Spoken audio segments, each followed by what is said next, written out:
आखिर भगवान जगन्नाथ अपने ही भक्त के लिए रोने क्यों लगे? ये कथा ओडिशा के नरसिंहपुर नामक गांव की है, जहां गोविंद महापात्र नाम का एक बूढ़ा सेवक रहता था। उसके पास ना कोई पद था, ना कोई अधिकार।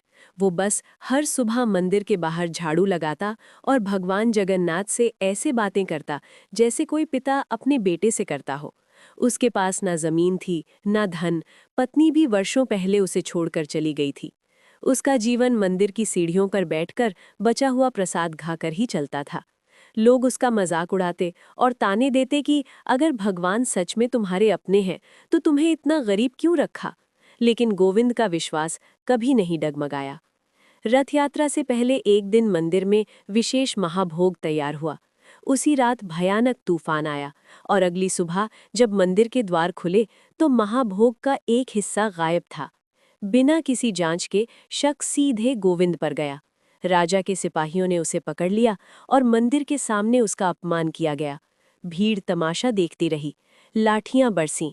बूढ़ा शरीर कांप उठा, लेकिन उसके मुख से केवल एक ही स्वर निकला, जय जगन्नाथ, जय मेरे बेटे। उसी क्षण एक अद्भुत चमत्कार हुआ। मंदिर के गर्भगृह में विराजमान भगवान जगन्नाथ की लकड़ी की प्रतिमा की आंखों से जल की धार बहने लगी। पुजारी स्तब्ध रह गए। पूरे मंदिर में सन्नाटा छा गया। प्रभु स्वयं अपने भक्त के दर्द में रो रहे थे। उसी रात राजा गजपति को स्वप्न हुआ, जिसमें भगवान जगन्नाथ ने कहा, जिसे तुम चोर समझ बैठे वो मेरा सेवक नहीं, वो मेरा पिता है।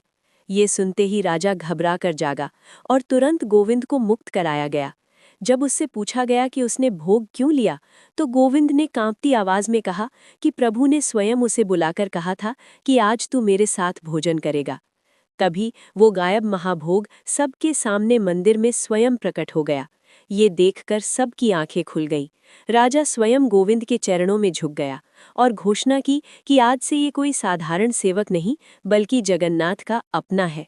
कहा जाता है कि आज भी पुरी में रथ यात्रा से पहले मंदिर की सीढ़ियों पर झाड़ू लगाने की परंपरा उसी गोविंद महापात्र की स्मृति में निभाई जाती है। ये कथा हमें सिखाती है कि सच्ची भक्ति में न पद का महत्व होता है, न धन का। भगवान केवल प्रेम और भाव के भूखे होते हैं। तो बोलिए, जय जगन्नाथ।